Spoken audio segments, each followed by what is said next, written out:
des déboires qui ont sûrement consolidé leur amitié. Mardi 25 janvier, Florent Pagny s'est emparé de son compte Instagram pour annoncer le report de sa tournée, organisée à l'occasion de ses 60 ans. La raison ? On vient de me diagnostiquer une tumeur au poumon.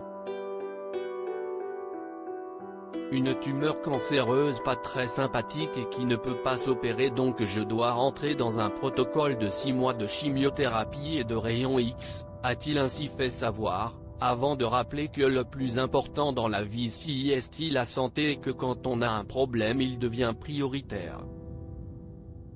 Un problème de santé que le chanteur compte bien surmonter, et ce sans aucun doute avec l'aide de ses proches.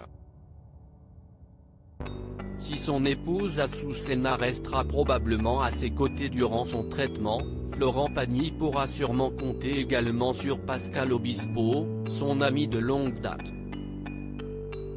Alors que les deux artistes ont travaillé ensemble en 1997 sur Savoir aimer, il se trouve qu'au début des années 2000, lorsque l'interprète de Ma liberté de penser a eu des pépins avec le fisc, c'est sur son acolyte qu'il a pu compter.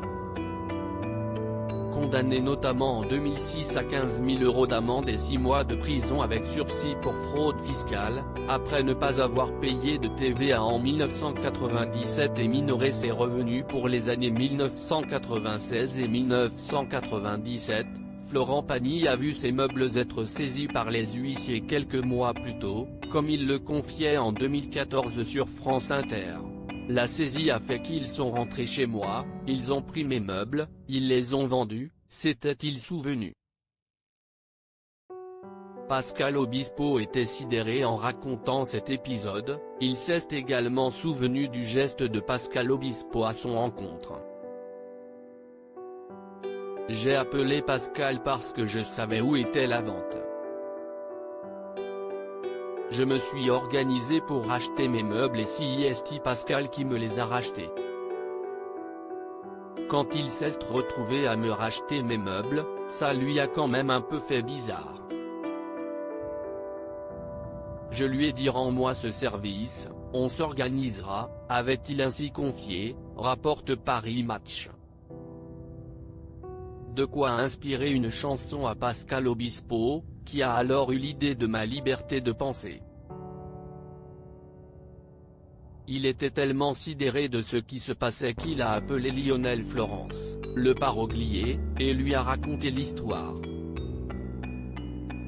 Lionel a écrit ces paroles qui donnaient justement assez de recul et assez d'ironie à une situation qui n'était pas drôle, avait précisé le chanteur. Loading widget.